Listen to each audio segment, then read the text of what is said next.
Heroes first, veterans together, legacy forever.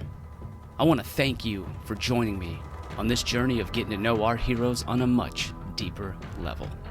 I am your host, Josh White, and this is the Hero Front Podcast. Let's get after it.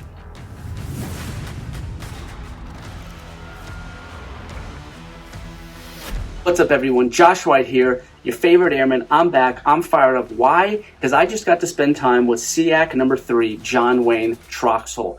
The SEAC, a relatively new position to the DoD, the highest ranking enlisted member in the entire Department of Defense, the Senior Enlisted Advisor to the Chairman of the Joint Chiefs of Staff.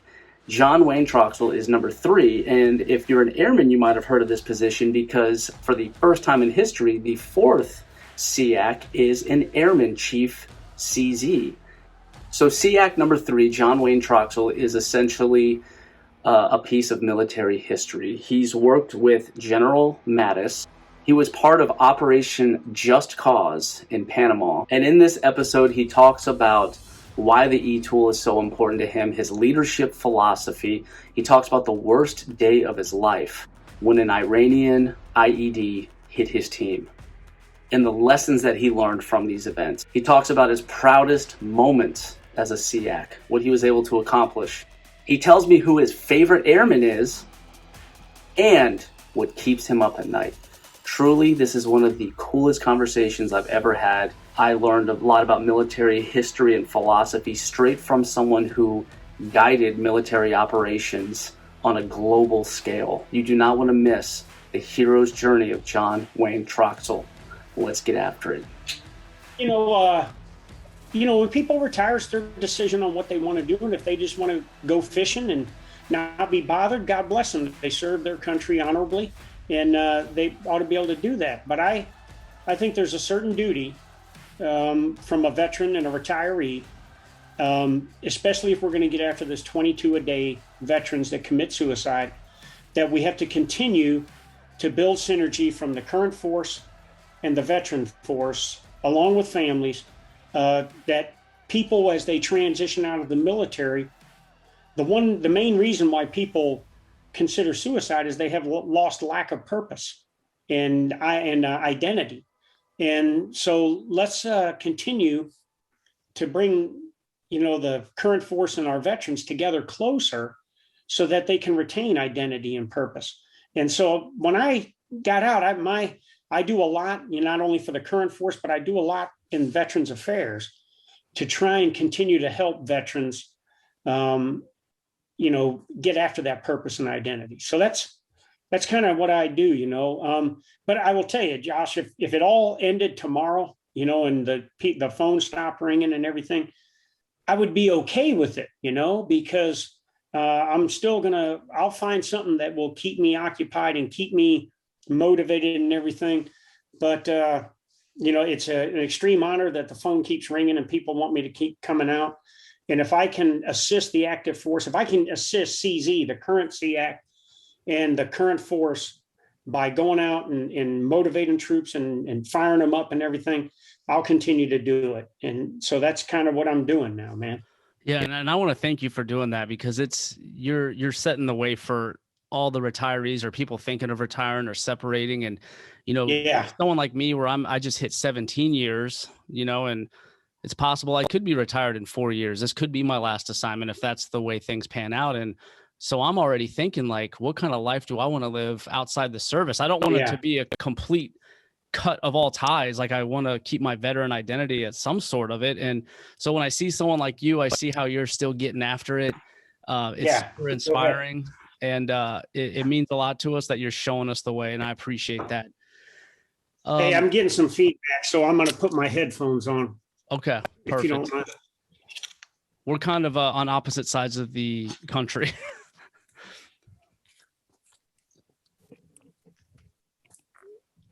Oh, nice. Okay. You got the beats. That's right. That's much better. Yeah, no feedback now. Okay, perfect. So you are SEAC number 3, correct? Yes. So It's a relatively new position because we're only on number 4 right now. Right. and the insignia itself didn't come out until you came along. Yeah. And so as an Air Force guy, I'm just going to be completely honest with you. I had never heard of that title before because, you know, the military is a big working beast, and I was pretty far away from the SEAC position, to be honest. Yeah. But the reason that I know about it and the reason that so many airmen know about it today is because of the current SEAC number 4 Chief CZ. He's the first airman to fill that role. And because of that, the Air Force and so many airmen are now aware of this guy, who he is and what the position is. And so now as Air Force as a whole, we kind of are more familiar with that role. And funny story, I went to the last in-person Air Force Association conference in DC a few years ago, and I kept physically running into that guy, Chief CZ. Like we just kept bumping into each other and just kind of like laughing, like, why do we keep running into each other? And then when I saw what he got picked for, I was like, oh my God, that was that guy that I kept running into. But I have to say the guy had like an aura about him or something. I don't know. There was just something that just stood out about the guy. And so I thought that was too cool that they picked an airman for that role. But you know, since the Air Force as a whole, we're still kind of learning what that position is. I was hoping you could kind of fill me and any listener in to what a SEAC is and what makes it so special. Yeah, absolutely. So the hierarchy of the Department of Defense, you have a Secretary of Defense. Below him, the senior military officers, the chairman of the Joint Chiefs of Staff. And then you have the service chiefs, you know, and obviously with the Secretary of Defense, service secretaries and service chiefs, and service senior enlisted. But the Secretary of Defense and the chairman, up until 2005, never had a senior enlisted advisor. And it was General Pace, Marine chairman, that finally came to a realization that he was the only senior officer that didn't have an enlisted advisor. And so the position was created then so that the chairman and the Secretary of Defense would have a senior enlisted leader that could provide them direct feedback and give them the pulse of the force on all troops of the military, Army, Navy, Air Force, Marine, active Guard and Reserve, and then, you know, even the Coast Guard as well. Even though they're, you know, Department of Homeland Security, they're still a military force. So I made it a point to, you know, that the Coast Guard was associated in everything I did. But if you look at what the service chiefs do, so let's take Joe Bass, for instance. She is responsible to General Brown for, you know, the training, the education, the health, welfare, morale of all the airmen. And she has the ability to create policy, for instance, on education, which I think you all know, and uniform changes, which are going to come out here pretty soon in the Air Force. And that's what all the service senior enlisted have for their service chief. The chairman of the Joint Chiefs of Staff is an advisor to the president and the Secretary of Defense and provides best military advice to the president. So he doesn't have authority to create a lot of service-related policy. So the SEAC is being his advisor, senior enlisted advisor, the chairman. You don't have authority to create any of that stuff either, really, unless it's a joint kind of stuff. So your main focus has to be on gaining the pulse of the force, reporting that back to the chairman and SecDef, providing them best military advice on the force, as well as to Congress and the administration. And so since you're responsible for all service members, you have to get out of your comfort zone in that. I wore the Army uniform for 38 years, but I made it a point for 4 years as the SEAC to spend as much time with the Air Force, the Navy, and the Marine Corps, and the active Guard and Reserve as I did with the Army.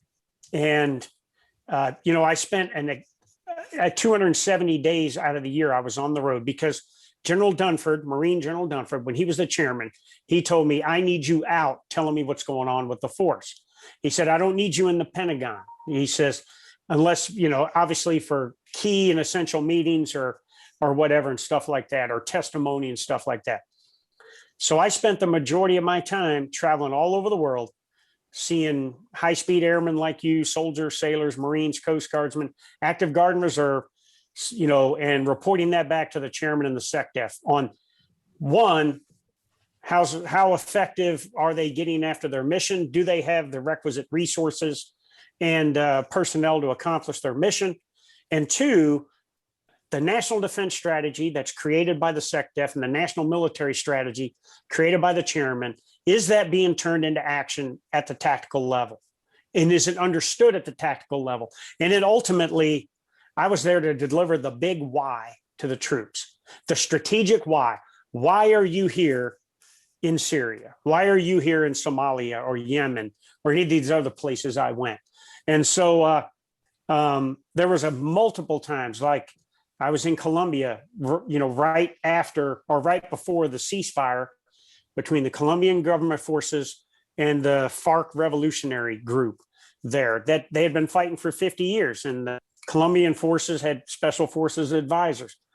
And I went down there and visited. I sent a note back to the chairman and the SecDef. SecDef wrote me back, said, hey, thanks for this information. And he used that information in his testimony the next day when he was asked about Colombia. So that's kind of what the SEAC does. It's more art than science. And nobody at that level is going to tell you what you should be doing. But as you mentioned about CZ having that aura around him, at that level, you have to know what you should be doing, and your intuition, your experience and everything ought to tell you where you need to be and where are the points of friction that you need to be at to be able to give that best military advice to the chairman and the SecDef. Wow, it sounds like a very incredible and unique position. It's like you're this joint ambassador where in a digital age where we rely on video footage, we rely on emails, we rely on electronics, you got to physically be that liaison and go in person to kind of bring that human aspect to the troops and giving them that message. And then on the flip side, in person, you could say, no, this is what I saw. This is what I heard. This is how the environment felt. So that's just invaluable information. And Josh, it wasn't to circumvent any chain of command, but, like any commander who uses their command chief or whatever, that is their direct agent for the troops. And so, commanders will get reports that come up through echelon to tell them what's going on. And some of those reports may get filtered or clouded as they go higher up. And especially at the DOD, by the time it gets to the chairman and the SecDef, it may be completely different. But if you've got a senior enlisted leader that, as Secretary Mattis used to call me, his 10,000-mile screwdriver, and he could say, hey, I need to know what's going on in Libya. Okay. I get on a plane, fly that way, link in with some of our elite special operations forces, get into country and figure out what's going on the ground and report that back to the SecDef. That kind of real-time information for the chairman of SecDef is valuable, very valuable. And that's kind of what the SEAC does. Now, again, the SEAC's duties and responsibilities are outlined, but it's how the chairman decides to use you. Okay. And like I said, with General Joe Dunford, it was about being out and telling him what's going on. And it was all about war fighting and getting after the mission. So General Milley may be using CZ a different way. I don't know. I would tend to think CZ's kind of being told to focus on the same things. But that's up to the chairman. Gotcha. Thank you for explaining to everyone, what that position is and if I could finish off on that point. Okay. Yeah. So when I took over from Brian Battaglia, Marine Sergeant Major, his boss, General Dempsey, who was the chairman before Dunford, said, you have to give this job irreversible momentum, because between 1 and 2, there was a 3-year hiatus where Admiral Mullen came in and said he didn't need a SEAC. So from 2008 to 11, there was no SEAC. And so I knew I had to be out. The troops had to know who I was and what I did. And as Dunford used to say, the troops ought to be able to say, I get it now. Now I know why there's a SEAC. And, when I first came in, I started going to meetings. I had served previously in Korea for 2.5 years as the U.S. Forces Korea Senior Enlisted Leader. Prior to that, I was the leader of all ground forces in Afghanistan. And I was the Senior Enlisted Leader for the rebalance in the Pacific. So I had been in joint and multinational environments for many years prior to being the SEAC.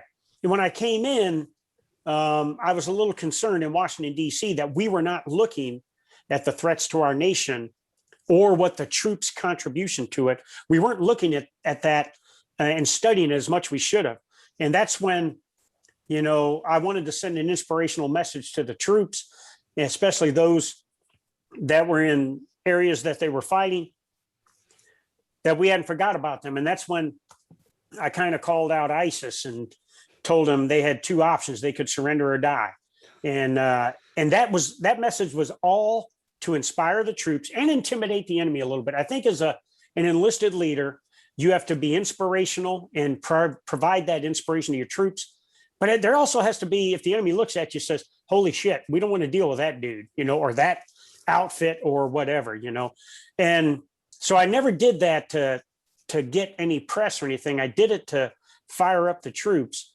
And I think that's one of the reasons why folks all of a sudden were like, that's the SEAC right there, And so, yeah.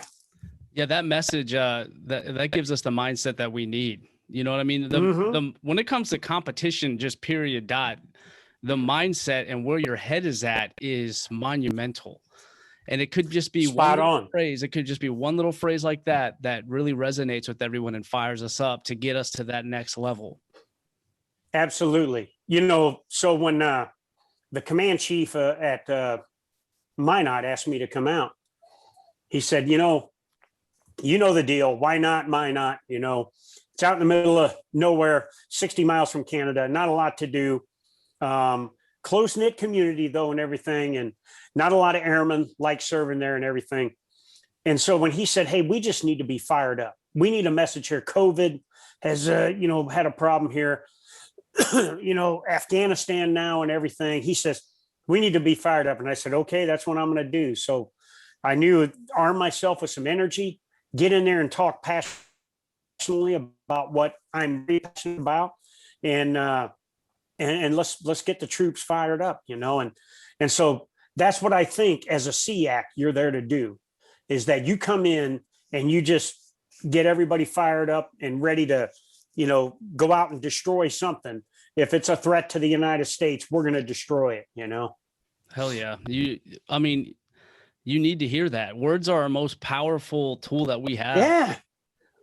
And so we absolutely need that. We need that. So thank you for giving me the rundown. The one thing that I kind of skipped over in the beginning here that I usually do is I put everyone through what I call the Hero's Gauntlet, where I came up with 3 tailored questions for you that I'm genuinely curious about to hear. And the first one I have is, what was the proudest moment that you had while filling that role of the SEAC? There were tons of them. For 4 years, I was proud as ever. But I think the proudest moment for me was, and this was a collective effort between myself and the senior enlisted leaders. So Jim Cody was a SIMSAF at the time. He and the other. So this was when Congress was going to write into the National Defense Authorization Act that they were going to eliminate dual basic allowance for housing. And you may have heard of that, where, 2 service members married, instead of getting 2 BAHs, you're only going to get 1. And it's flat wrong for multiple reasons.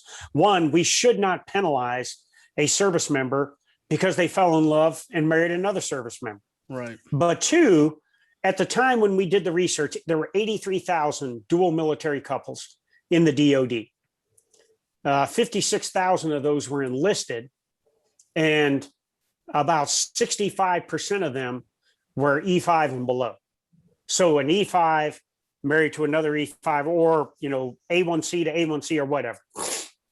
So if this would have went into effect, the people that it would have caused the most harm to were those that make the least amount of money in our force.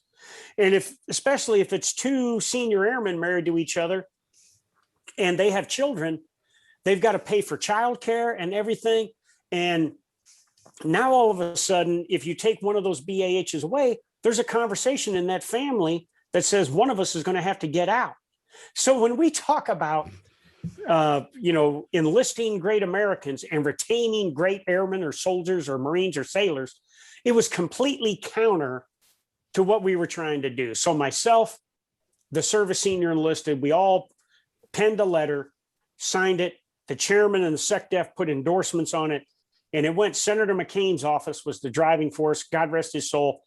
That letter got over there, and the language got pulled out of the NDAA. So we were like, we got a victory. Next year, we had to do the same thing because Senator McCain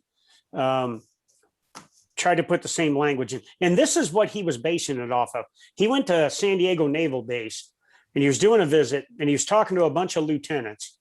And there were 5 lieutenants standing there, all single, who were rooming together in a beach house in San Diego, a multi-million-dollar beach house.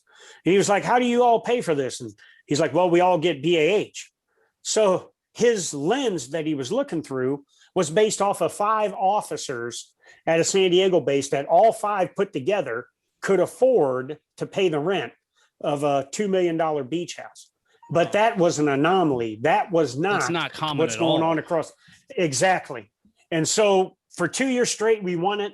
And then the last 2 years, the language wasn't even in it. So if I had to say any proud moment, it was when that second time that the language got out of the NDAA and his office said, we're not going to go through this again. It's a done deal. And guys like myself, and it was Kay Wright at this time, and the other service senior enlisted, we just gave each other high fives. We just felt so good because we had accomplished something. And when you look at what the Joint Chiefs of Staff, senior enlisted leaders are expected to do as a collective group, that's one of them right there, because that would have affected service members in all of the services. And we came together as a team with the support of the Secretary of Defense and the chairman. We got it done. And we did not end up seeing any airmen that had to make a decision that one of the spouses may have to get out. So right. I would say that's probably the proudest. If you think about like the decision-making process for folks that are kind of so far removed from, the actual airman boots on ground, like what they're missing out on is those second and third order consequences, right? Like on their eyes, like, hey, this is an easy way for us to save X amount of dollars. This is where we could put that money. And then someone like you're supposed to say, hey, time out. We're going to lose like a quarter of the force because of this. And we're going to be losing amazing people to our military. Yeah. And so you were that voice of reason to put pump the brakes. So, hats off to you guys. Thank you for that. I'm sure a lot of people are indebted to you that don't even realize it. Oh, they're not indebted to me. They're indebted to every time I see people like that and they say, thank you. I said, all this means is I need you to work harder and be a better airman or soldier that you were tomorrow that you are today. And you and your spouse have to continue to strive for excellence, not demanding excellence out of you, but strive for it so you can be the best that you can be. I call that show up for yourself. Like, yes, we all know in our minds what we should be doing. We all have that expectation that we set for ourselves. And anytime we fall short of that, it kind of eats away at it, So I love that. Your vision is striving for excellence daily. I love that. I have the exact same outlook. All right. So question number 2, hopefully this isn't too corny of a question, but I'm actually really curious of the answer. Yeah. Your favorite airman? My favorite airman? Mm-hmm. That is a tough one, but I'm going to go out on a limb. I met him this weekend. Oh, wow. Or this past week. I have a lot of favorite airmen. Joe Bass is one of my favorite airmen, and Kay Wright is one of my favorite airmen, and guys that are retired now. Well, CZ is one of my favorite airmen, even though he's the SEAC now, and his title is SEAC, and he's not a chief master sergeant anymore. He's one of my favorite airmen. And some of the retired guys like Jay France and some of these others Shalina Fry are my favorite airmen. So, as a leader, I say, you got to be able to do three things. You have to be genuine in demeanor. There cannot be any smoke and mirrors with who you are. When the airmen or soldiers or sailors or Marines see you, it ought to be what they see. There should be. And then you got to be transparent in your approach as well. And then last but not least, you got to lead by example. And how do you lead by example? You got to be present. You got to perform and demonstrate what you expect the troops to do. And then you got to be persistent in having a balance between compassion and discipline in building a cohesive team. So I met a guy on Thursday night. He is a command chief of the security forces group there in the 91st Missile Wing. And his name is Chief Master Sergeant Gerald Sully Sullivan. Old, crusty chief, 29 years in the Air Force. He's got about another year left and he's done. But he is one of those defenders. When you look at a defender and say, what should a defender look like? He looked like it. And so, I do PT with the troops wherever I go. And so he said, hey, I'll have you do PT with my tactical response force guys. I said, okay. I said, remember, I'm a 57-year-old retired grandfather now, okay? He said, hey, yeah, those guys are about tattoos and protein shakes, but they'll take it easy on you.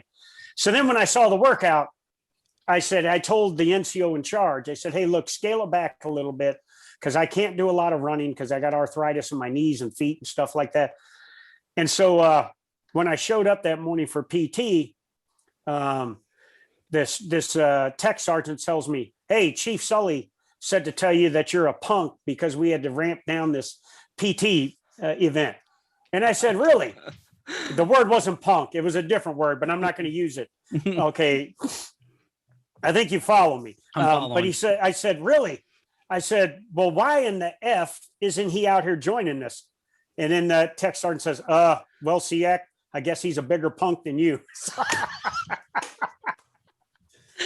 That's amazing. So I was able to spend 2 days with this guy. And when you talk now, he is one of those leaders that I would not let testify in front of Congress because, he doesn't have a filter, too many F-bombs, stuff like that. But he is a genuine leader. He's transparent in everything he does, and he leads by example in everything he does. And I would have to say right now, at this moment, with all due respect to my battle buddies, Joe Bass, Kay Wright, CZ Colon Lopez, and all of those, Shalina Fry, Jay France, Matt Caruso, all of those that were my battle buddies over the years, Sully Sullivan is probably my favorite airman right now. And right behind him is Tech Sergeant Garza, who was the tattoo and protein shake guy that asked me those questions and lead that kick-ass PT session today. It was just phenomenal. And now think of this, Josh, how many senior enlisted leaders would have took offense to a tech sergeant asking them that kind of question? And Sully had been around me long enough and he kind of he researched who I was and everything. He said, I guarantee you this guy's going to get a kick out of this. And so afterwards, when it was all said and done, and later on in the day, we were having lunch together. And Sully said, I knew I'd get that reaction out of you. And then he even told me, he said, how many senior enlisted do you think would take offense to that? I said, well, there are those out there that, that would get upset if somebody, there's some senior enlisted that are hypersensitive that if you said something like that to them, they would take it personal instead of laugh it off because it was a fellow senior enlisted trying to make a joke. And the tech sergeant had the intestinal fortitude to go through with the joke and then go through with the intense smoke that he put on me afterwards. So right. I love that story. Yeah. And being transparent and being the best you, I mean, you're not going to be effective until you can figure that out. And we've all been there. We've all been, hey, I'm going to try this approach. Hey, I'm going to try to be like this person. I feel like, coming up in the military, we all go through that, and hopefully, you learn from that and you find the best you and kind of realize what your strengths are, what your weaknesses are. And then once you get to figure that out, it's kind of frees you, right? You kind of have this feeling of freedom because you know yourself, you know your limitations, and people pick up on that sincerity. Absolutely. Yeah. All right. So, okay. Question number 3. What keeps you up at night? Okay. This is Troxell. Okay. And I don't speak on behalf of the DOD or the current SEAC. I have full confidence in them and the service members and our entire military. But what keeps me awake at night is when I see every day what happens. Like, you just mentioned the second and third order effects. So we do a hasty pullout. This is Troxell's opinion. We had a disciplined, protracted, orderly withdrawal going out of Afghanistan for the last 10 years.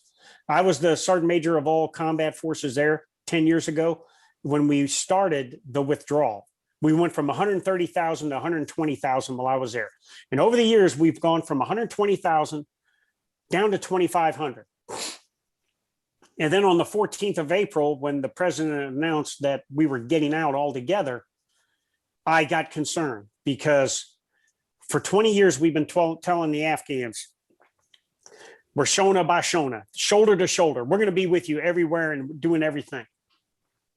And in my opinion, this abrupt, precipitous, disorderly withdrawal has put a lot of people at risk.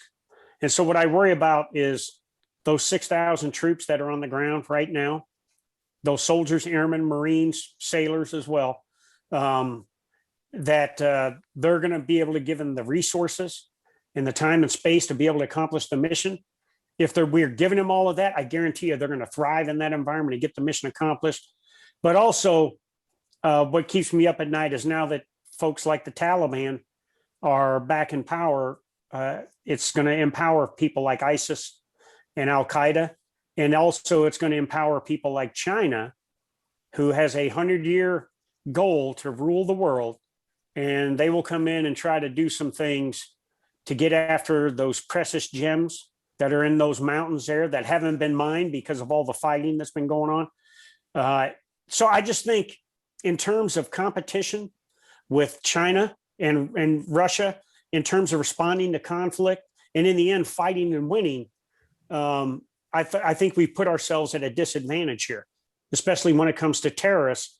And what keeps me awake at night is, will these terrorist groups be able to grow, develop, recruit, and export spectacular attacks back into places like Paris, Brussels, or worse yet, in the United States? Or will these groups be empowered so much and have so much influence that we will see more inspired attacks in the United States, like what happened in Orlando, several years ago, 5 years ago, in San Bernardino and in New Jersey? These inspired kind of attacks by these young men and women that were inspired by the radical ideology of these terrorists. That's what keeps me awake at night. And so I just say a prayer every night for the 3 million men and women like you that serve in our active guard and reserve force, and in your families, that that we will put you in the right place at the right time with the right resources so that you can accomplish the mission in a very professional manner, anytime, anywhere, and under any setting. And I say this all the time, my wars are over. I 5 different combat tours, but I will never go to war again unless all of a sudden, something really bad goes wrong. And now we're arming everybody from 16 to 60 to fight. Troxell will not be fighting again. So all I can do is support the force and say a prayer every night. But what keeps me awake at night is, will our troops be vulnerable somewhere, or will our country be vulnerable that will cause a spectacular kind of event to happen that will cost lives of Americans needlessly? Wow, that's very powerful. And although I haven't been deployed there myself, a lot of my friends have, and I saw the heartbreaking photos of people trying to jump on that plane and all the posts on Facebook from my peers about, they really care about these people. They worked alongside of them. And so it was really painful for them to see those images and to see these people just, so yeah, it was Josh, heartbreaking. I will submit to you though, that it's not so much about where you've been and what you've done. It's about the oath you swore, and you, along with the other 3 million, swore an oath to support and defend the Constitution of the United States against all enemies, foreign and domestic, and you're willing to give your life to it. That's powerful. And we never say that enough to our troops. Thank you for taking the oath to defend our freedom, our homeland, and our way of life, and the 300 million citizens out there. So whenever I get done talking, like I did last week in Minot, I always say, thank you on behalf of myself, my family, and 300 million other Americans out here. Thank you for preserving our safety, our freedom, and our way of life. And so, my message is to everybody out there. I don't care what they're doing, what job they're in, whether it's combat support, or combat service support, or an administrative role. You swore an oath, the same oath that we all have. And because you swore that oath and you're sacrificing your time, your life, and your career to do this job, I give you a salute, brother. Hell yeah. So, sir, speaking of wars and battles, when I was reading some articles about you and I listened to a few other podcasts that you were on, one thing that definitely stood out was Operation Just Cause. And you were a part of that. Yes. So every airman is familiar with that battle, I'll tell you, because when we study for rank, when we go through the Air Force history, there is a section on Operation Just Cause. Yeah. And so, for you to have been a part of that, you're essentially a piece of history. You're a witness to that event. And because every airman has read Just Cause, studying in the pursuit of hopefully making rank, I was hoping you could run me through that day, which I believe was December of '89. Sure. So 19 December. So just to kind of set the stage for this, there had been some things happening in Panama, with Noriega and the Panamanian Defense Forces and Noriega's Dignity battalions, kind of his thug bodyguards and everything, in terms of, malign behavior with Americans. At one point, a sailor and his family were stopped at a checkpoint and they were assaulted. Another Marine officer was killed at a checkpoint. And, there was a lot of bad behavior going on towards Americans. And when Noriega, when the election happened, where Noriega was not a legitimate election happened, and Noriega, Calderon was his name. President Calderon was elected. After the election and the results came out, Noriega's guys assaulted Calderon. And if you look in the history, and you'll see he's just covered in blood from where he's been assaulted and everything. And Noriega basically was not going to have a peaceful transfer of power. And that's when, it's the threat to Americans in Panama was high. The legitimate government was not being allowed to take power. And that's when President Bush decided to send in forces. So when I went to work on the morning of the 19th December, we knew some things were going on. As a matter of fact, one of the platoons within my company, little did we knew, had already been forward positioned in Panama to support efforts to take down the Comandancia, which is kind of like the Noriega's headquarters. And so on the 19th of December, I kissed my wife goodbye that morning. Our 3 sons were our 2 sons at the time were all young. And I told her, hey, look, half-day schedule starts today. I'll be back. We'll go Christmas shopping. Well, I got to work there at Fort Bragg, and we got alerted. Now, getting alerted in the 82nd Airborne Division is not uncommon. Constantly we're doing emergency deployment readiness exercises and everything. So, of course, us I was a young staff sergeant at the time. And the minute that happened, hey, we're on alert and everything. None of us at the time thought we were going to war. We were like, this is a bunch of bullshit. They're going to have us do an exercise during half-day schedule, anything to take our half days away from us and everything. And so you're thinking like this is an exercise that's going to ruin your vacation time for the holidays. Yeah. I thought, are they going to make us do this? But anyways, so then we went and drew weapons. We went to the personnel holding area, still didn't know what was going on. And then all of a sudden we were told to go and draw live ammunition, grenades, and things like that. And finally, my platoon sergeant and I, Sergeant First Class David Freeman, decided we're going to find out what the hell is going on here. And we walked in to the Brigade Tactical Operations Center, and we walked in. They were laminating maps of Panama. We looked at each other and I said, we know what we're doing now. And if they're laminating, we talked to the officer. You're going. So we got back to the tent and we got called out and we finally got briefed. We are going to do a combat parachute assault onto Torrijos Airport and at 01:45 on the morning of the 20th. And we are going to take down Noriega. The primary mission was to capture Noriega, but to eliminate the threat from Panamanian Defense Forces and the Dignity Battalions. And so I went from that morning kissing my wife goodbye, and and then there was no cell phones back then or anything. So then the minute the alert happened, all the phone lines were cut so that there would be no intelligence leaks. So I could not call my wife and say, hey, look, I'm going to war. And my thought process at the time was, when I went to, I got all my combat gear, my ammunition and weapons loaded up, and now I'm drawing my parachute. And oh, by the way, drop altitude 500 feet. So the reserve parachute is probably not going to work, And so I just told myself, well, Sandra, my wife, will find out sooner or later that I'm in combat. And so there we went.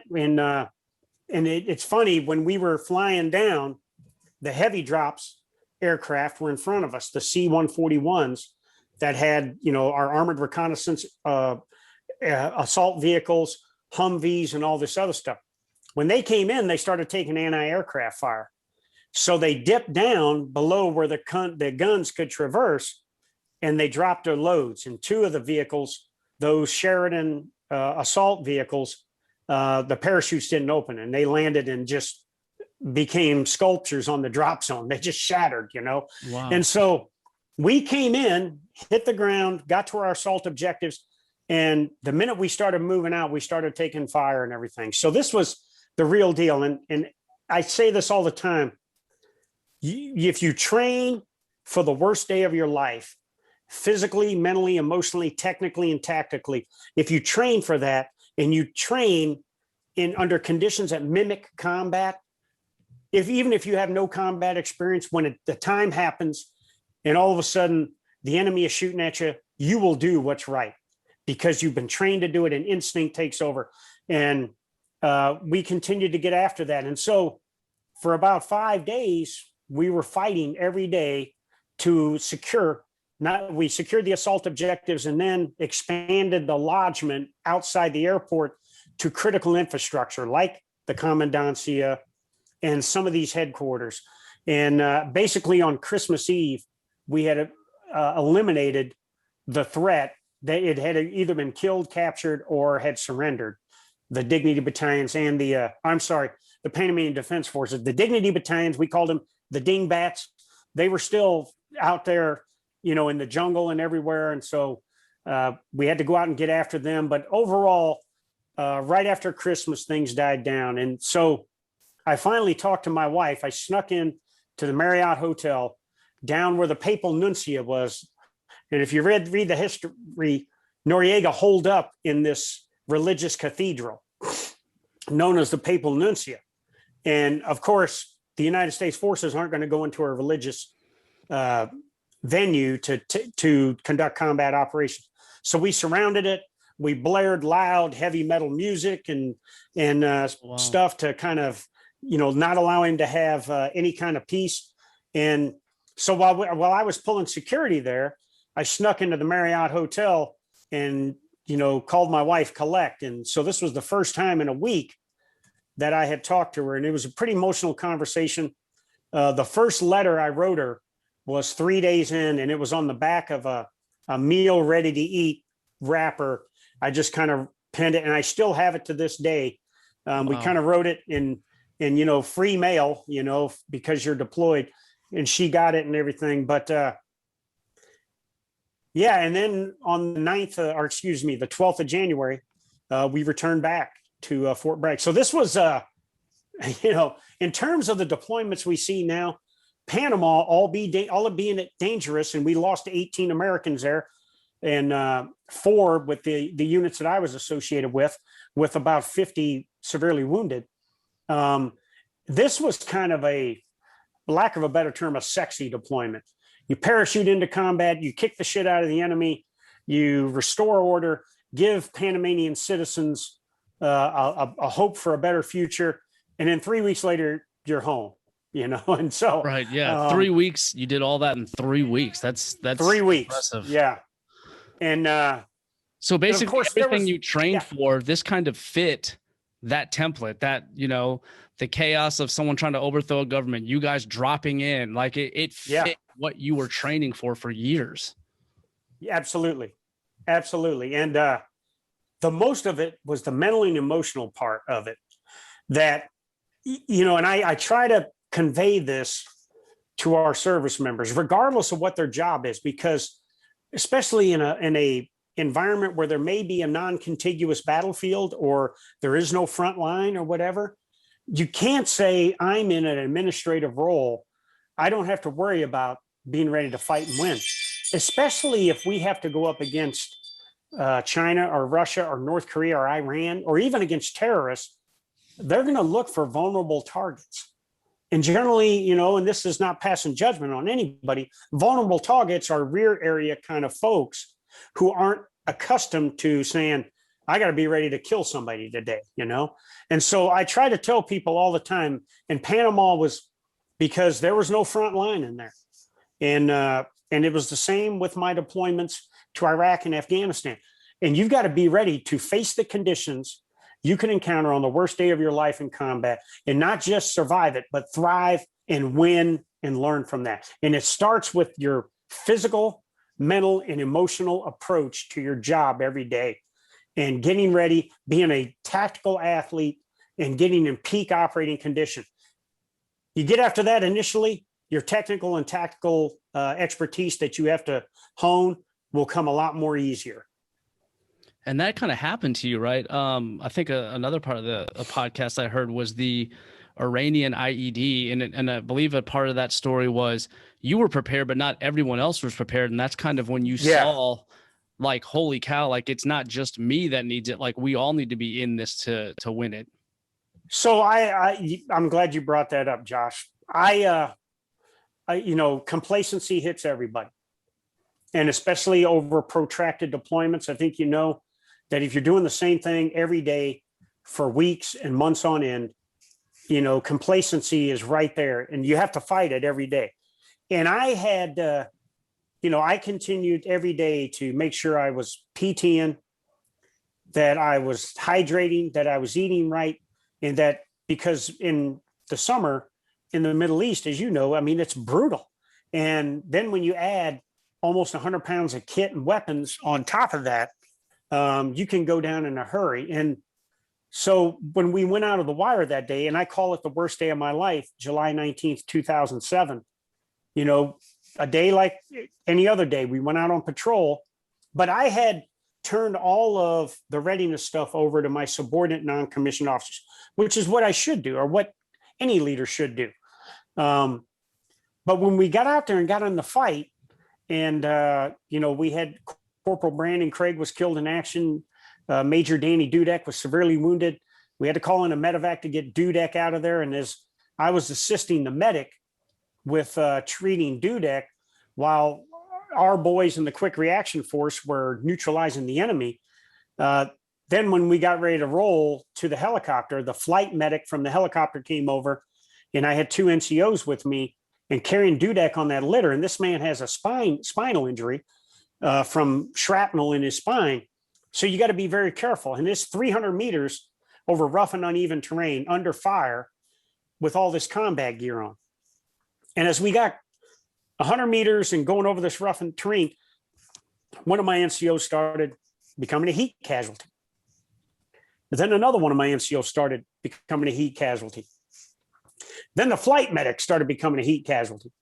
And I was like, and so I was not a happy camper at that time. And I was dropping a lot of F-bombs on these NCOs saying, this is why we PT, this is why we train for the worst day of our life and everything. So we got Dudek on the helicopter, got him evac'd, and, you know, he got into surgery and everything. And he's, you know, he still has trouble walking now. He uses a wheelchair at times and crutches. But reflecting afterwards, as we were taking Brandon Craig to the mortuary, his remains to the mortuary, I said I had created in my own mind or in my own ways an imbalance between compassion and discipline. I had become over compassionate and under disciplined, and I allowed my force to be able to do what I thought they were doing the right thing. And these are two leaders, you know, that were responsible for other people that were falling out on me. So I learned a lesson then. Never again will I allow that imbalance in my leadership approach to ever happen. I will continue to be disciplined and enforce discipline while being compassionate at the same time. And I will not let there be an imbalance. I learned a huge lesson from that. Definitely there. And that's leadership, right? It's the balance and tailoring your approach. And every person that you encounter and every situation that you're going to encounter is going to take a different level of each one. And so absolutely, you just got to get after it and get used to falling on your face a few times until you get it right.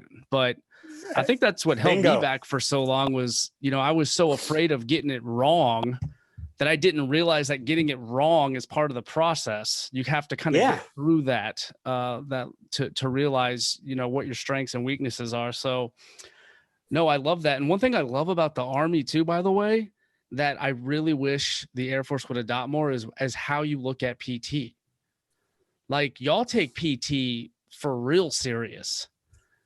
And in the Air Force, the leaders like senior NCOs like myself, we typically aren't allowed that time due to mission restraints, and we have to kind of find it on our own time. And you'll see a lot of us starting to get overweight because we couldn't find that time, or we have to sacrifice time from our family to try to squeeze in some exercise. And then when I look at the Army, they're all in it together. They're all working out. They make it a priority, and you get a good workout in, you're going to have the rest of your day is going to be easy compared to, you know, getting smoked that morning.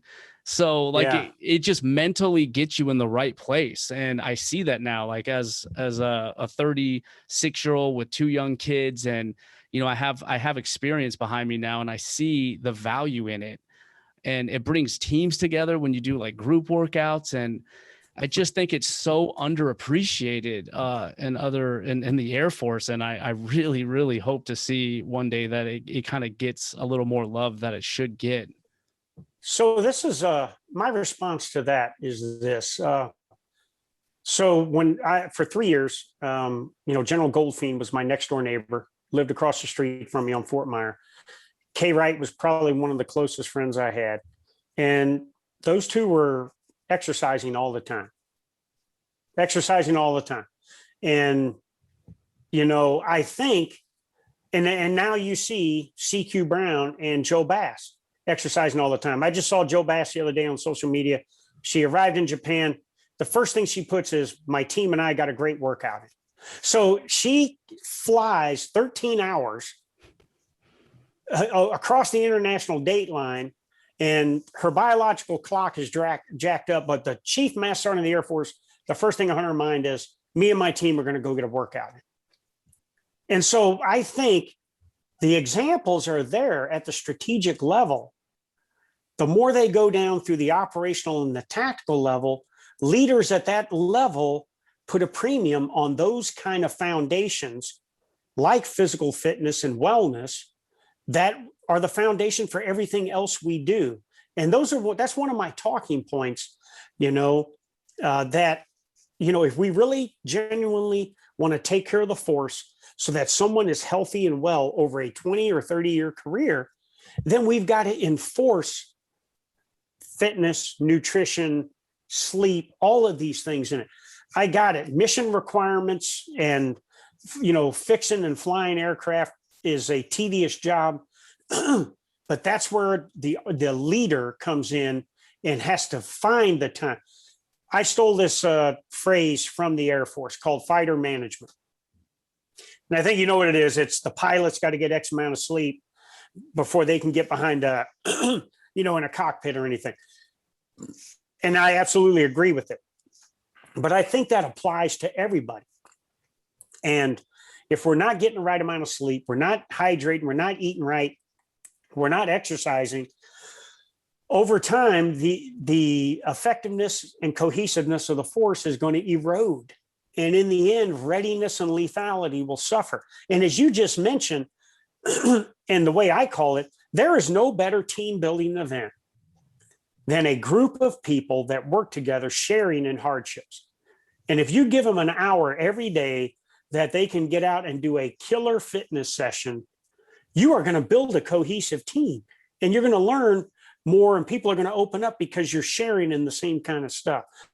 So I in defense of your service and others that are more technically focused, I think as it comes down through the strategic to the operational, the tactical level, leaders at a certain point put a premium on it. And when you do that, then you're telling other commanders at lower levels to prioritize, and obviously they're going to prioritize mission readiness and operational readiness rates of their fleet, whether it's aircraft, vehicles, or whatever, and then people.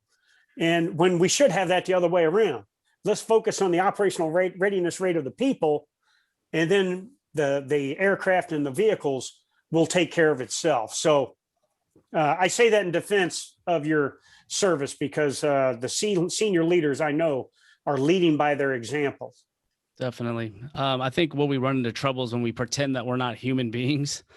And speaking for myself, I used to be maintenance and now I'm in the medical field. So I've seen multiple career fields, and in both of them, it wasn't a priority. I would say there are certain times where we could do it, but it definitely was never a priority. And I became super unhealthy just being that young airman who didn't really know better. And then once I was told I didn't have to work out, I never did. And all I did was work on the flight line, get home, drink beers. And before I knew it, I was not in good shape. And it took a lot of soul searching and discipline to get me out of that state. And luckily I'm still here today in serving, but it was a close call for me, for sure. Yeah. Well, you look like you're in pretty good shape now, and you look like you could fit right in that group of the tattoos and protein shakes guys. Yeah, I got some. There you go. Yeah. So PME hard is a phrase that I came up with. It was about 16 years ago. No, it was about 14 years ago when I was in Iraq, just right before the worst day of my life. And I realized I was training functionally back then. So before human performance and H2F was sexy, I was doing it, so I was doing functional kind of fitness training with suspension trainers and kettlebells and stuff that was away from back then, the traditional bench, squat, and deadlift that are, running around, at the gun show and everything. And then I was doing extensive cardio, either running, exercise bike, stuff like that, jumping rope. And I noticed when I would be out patrolling, every day I was out patrolling with a platoon somewhere in my brigade. And we would, these patrols would be like 10 kilometers long over rough, uneven, and sometimes steep terrain in 100 pounds of kit. And I noticed after a while, when we would stop to take a security halt, I would take a knee and I would see some of my soldiers that were 20 years younger than me having to stand and bend over because the gear was killing their back. And I could tell that they were not training the internal body armor, the core, the hips, the lower back, the quads, the important kind of muscles that get us to be explosive and get us to be functional on the battlefield. And then the insidious enemies that we had over there, I lost 54 soldiers in that 15 months with over 500 severely wounded. I knew against this enemy, against this terrain, against these weather conditions, we couldn't just be tough. We had to be hard, and we had to be physically, mentally, and emotionally hard, meaning not easily penetrable and the exact opposite of soft. And so I kind of coined this phrase as a part of my PT program and, resiliency program for every level I've gone to. And so PME hard has been a phrase I've been using for 14 years. And basically it means that it is someone that is physically, mentally, and emotionally hard and conditioned to be able to not only withstand the conditions they could face on the worst day of their life in combat, but they can thrive and they can win and had the reserve to continue on to a subsequent objective if they have to fight and win again. So when I retired, I dubbed my consulting firm PME Hard Consulting. And it is about providing leadership and human performance solutions for organizational excellence. And so that's what it is now. The E-Tool Nation came when I was the SEAC, and I kind of mentioned it earlier. I was concerned with how we were looking at threats. And I went to a deputy subcommittee meeting, one of my first few months as the SEAC at the Eisenhower building of the White House.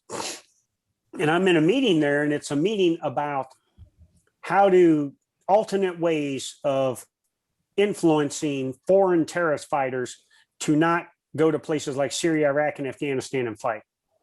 And there was a bunch of PhDs in there from several of the other elements of the cabinet. And this one young lady got up and said, well, we need to look at giving an ISIS jobs program.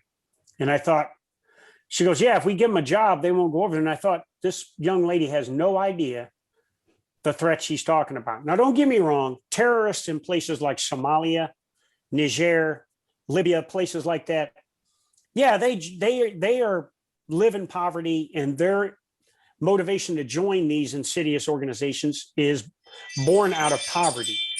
But when you look at the foreign terrorist fighters in Syria, Iraq, and Afghanistan, generally they come from countries like Belgium, the United Kingdom, France, Germany, the United States, Australia, New Zealand, and they come from affluent families, and their motivation is born out of this radical ideology. And so when I heard that, I was like, man, we got to make sure we're seeing this right. And then more and more, the attention that people in Syria, Iraq, and Afghanistan were not getting, and Somalia and Libya and all those other places. And that's when I said, I'm going to send an inspirational message to the troops, and hopefully ISIS will think twice. And so as a matter of fact, I was in Syria, Raqqa, Syria. And this was in 2017. I was with our most elite Army Special Mission Unit. And I'm on a roof of a building watching the fall of Raqqa.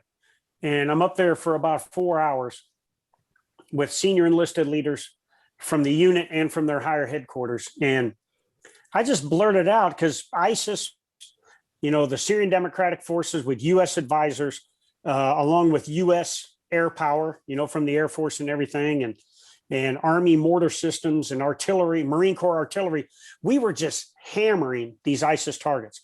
And when there would be a lull in the fight, all of a sudden a suicide vest or a suicide vehicle would come out. They were a very resilient enemy. And finally, I just said, you know what, excuse my language, these assholes got two options. They can surrender or die. I said, and if they surrender, we'll treat them humanely, give them 3 hots and a cot, safeguard them to their detainee facility holding cell, and give them due process. But if they choose not to surrender, then we will kill them with extreme prejudice, whether that means dropping bombs on them, shooting them in the face, or if need be, beating them to death with our entrenching tools. And so one of the sergeant majors that was up there with me said, you ought to put that in your report to the chairman and the SecDef. So I did that, and Secretary Mattis wrote me back and said, keep saying that. That fit into his narrative of, we're not just going to defeat any enemies of the United States, we're going to annihilate. And so I had been saying that for several months. And so it was Christmas 3 years ago, and on a USO tour, and General Dunford and myself and Medal of Honor recipient Flo Groberg we're up on stage in Bagram firing the troops up. I had an e-tool in my hand and I kind of said my speech and fired them up. And there happened to be a Washington Post reporter in the audience. And he took offense to that. And he approached me afterward, kind of a short, little chubby guy with crew serve cameras around his shoulders. And he says, "Hey, you're campaigning for troops to commit war crimes." I said, "No, I'm not." I said, "We teach soldiers, Marines, and battlefield airmen how to use non-standard weapons to kill the enemy." He goes, "Well, I'm going public with this. I'm writing an article on this and everything. This is wrong." And I said, "Knock yourself out, buddy." So then as he walked away, I thought to myself, I was like, "Oh shit, what's going to happen now?" And so I called up my public affairs guy, Master Sergeant retired Rob Couture, great American. I love him. He was back in Fort Meade, Maryland, Christmas morning, opening Christmas presents with his family. And I said, "Hey, this Washington Post reporter just said this. What should we do?" He said, "Let's beat him to the punch." He said, "Send me a photo of you holding an entrenching tool in front of the troops," which the chairman's photographer had already done. "And we'll put your quote on and we'll do a Facebook, Instagram, Twitter message on it." And when he did that, it went viral.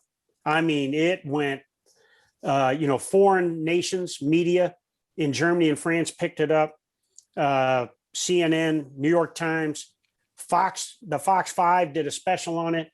And, I was getting notes from all over the planet, Josh, from commanders, senior enlisted troops saying, thank you.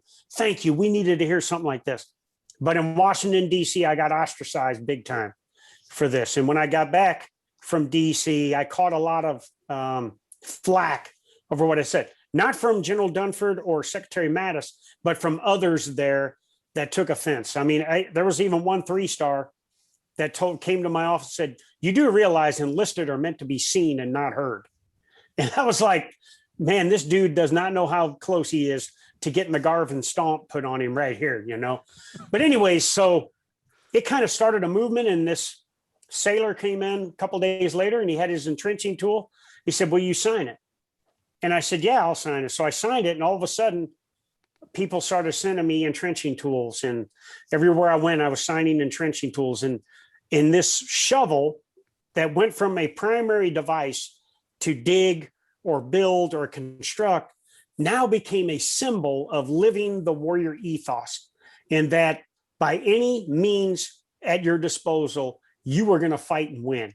And so when I retired, I decided, I said, "Hey, look, I reached out to an audience and I said, I'm creating an eTool Nation apparel line, and I have an eTool Nation Facebook page. And now I'm selling entrenching tools, and all of it was designed so that I could have a way of giving back, to nonprofits, like the Lighthouse for the Blind, and a Soldier's Child Foundation that really gets after supporting Gold Star families and everything. So now the eTool Nation is a movement, and it is everywhere I go. People want to talk about the eTool Nation, and I think for all the reasons that I initially said, it inspires people.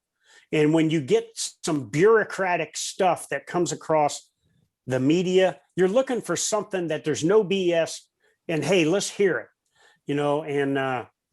and so that's what it's done now. And so eTool Nation is a movement, and it's growing every day. And I've signed almost 2,000 of these entrenching tools, and they keep coming in. As a matter of fact, I got one down here right now. A guy sent me. So all I'm trying to do is just continue to fire people up, continue to, get them to strive to be the best that they can be, even if they're not in the military, whatever they're doing in life. And it's taken off like wildfire, man. I love that movement. Absolutely, I need an e-tool signed by you in my office, or I'm not going to be complete.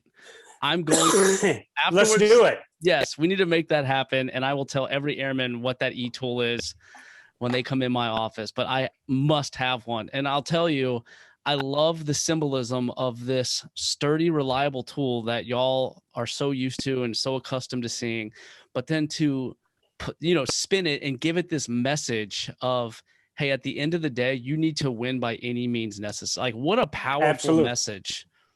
I love that you did that. And we get so lost in, like you said, the bureaucracy And we lose sight of like why we're here and the drive that we need to win. We kind of lose sight of that sometimes. So for you to kind of get our attention back on what's really at stake here by using this tool as an image of what we're all about is beautiful. I love that. And I must have one. Yeah, absolutely. Let's do it, man. All right, sir. So I have one. I've kept you really long, and I apologize, but I genuinely loved. No worries. I loved hearing these stories from you. So this one went on a little bit longer, but the last question, and I have to hear this, is what was it like working for Secretary Mattis, one of the most intimidating leaders we've ever had on our team? What was it like working for a guy like that? So so much like, the chief master sergeant of the Air Force advises the chief of staff of the Air Force and the secretary of the Air Force. So my two bosses were the chairman, which happened to be General Joe Dunford, Marine, known as Fighting Joe Dunford. And then you have Secretary Mattis and whoever's, whether it's Chaos or Mad Dog. These two men were the consummate military leaders and elder statesmen and just proven warfighters. And it was just an honor. And the first time I traveled with Secretary Mattis, and he and I were on stage doing a town hall together. It was almost like I was having an out-of-body event, because it was almost like I was standing over here looking at myself and Secretary Mattis on stage saying, dude, you are on stage with arguably the most revered warfighting leader in the history of the United States military. Or even when I would be on stage with Dunford, it was the same way. One of the most revered warfighting military leaders. It was just awesome. And all the things that you hear about Secretary Mattis in terms of his focus, his energy, the warrior monk, it was all true. But one thing he was good at, and Dunford too, they never forgot where they came from, and they empowered me so much to get out and do things. And I'll tell you, this is a mark on Secretary Mattis, the kind of person he was. So President Trump gets inaugurated on 19 July 2017. The next day, he swears in Secretary Mattis in the Pentagon. That was on a Friday. On Monday, the first meeting he had that Monday morning was breakfast with myself and the service senior enlisted. He's been on the job basically 3 days, and the first meeting he has is with the enlisted, because he wanted to know what was going on with the force. Powerful. And it was just an honor and a privilege, and probably the highlight of my 38-year career was working for Dunford and Mattis at the same time. Two Marines, who would have thunk it? A 38-year Army guy working for those two people. It was just phenomenal. And it's something I will never forget the rest of my life. That's incredible, sir. Thank you for sharing that, because, it's not every day we get to, we get to hear from someone who worked for these like incredible human beings that are just unlike anyone else. So thank you for sharing that and everything else. It's been so cool talking to John Troxell in person. I've absolutely loved this episode, and I want to thank you so much for your time. Is there any last departing message that you'd want to give the Hero Front audience? Yeah, if you're in uniform right now in active duty, there's a lot of, consternation with Afghanistan. But know this, we've done our duties. Everyone that has ever served in Afghanistan has done their duty. And at the tactical level, we have always been successful. And that's something to be proud of and to take with you in your life experiences. Be proud of the service. Honor the 2,400 men and women that did not make it back, that gave their life in defense of freedom, as well as the thousands upon thousands of Afghan service members that have given their life in defense of their country.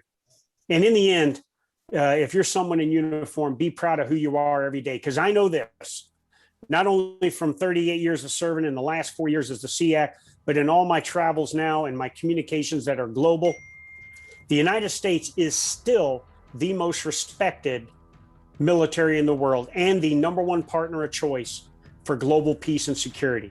Regardless of what the media says, regardless of what celebrities may say, the United States military has not fallen in the eyes of the international community. And that's something to be proud of. So to all the men and women of your audience there, especially those that are still in uniform, God bless you all. Thank you for defending our freedom and homeland and our way of life, and keep pounding and keep striving for excellence. Boom. Yes. Boom. Yes. That's my thing. Boom. Boom. Every time I see that boom, I get so fired up on Facebook. I'm like, should I exercise? And then I see that boom post and I'm like, boom. I'm like, let's go. Do it. Let's do it. So I want to thank you, SEAC number 3, John Wayne Troxell, American hero, a piece of history, and a veteran who is still getting after it to this day, still fighting for the troops, still fighting for the freedom, and still firing us up. I want to thank you from the bottom of my heart for being there for us, for being that coach, that mentor, that leader that we need, especially now, and not giving up on us and still showing up to the fight to help us any which way you can. It means the world to us, and I think I speak on behalf of a lot of different service members when I say just thank you for being there. Thank you for showing up for us. Well, thank you, Josh, for what you do. Thanks for having me. It's been an honor to be here with you today and have this great conversation. And I'm always here if you need me, brother. I'm in the bullpen. All I need is a few warm-up pitches. You need me to come out and take down the order in the bottom of the ninth. I got your back, brother. Hell yes. Boom. Boom. All right, everybody. That was the hero's journey of John Wayne Troxell, and we are out. What's up, Hero Front fam? Josh here. And I just wanted to thank you from the bottom of my heart for listening to that episode in its entirety. I owe you a hug. And the next time I see you, let me know how many hugs I owe you, and we'll get after it. Before you turn me off, though, I want you to subscribe on YouTube to the Hero Front Podcast and give me a 5-star rating on Facebook or Apple Podcasts. It would be much, much appreciated to get your love and support. Again, thank you from the bottom of my heart for joining us on this Hero Front journey, and I will see you on the next episode. Let's get after it.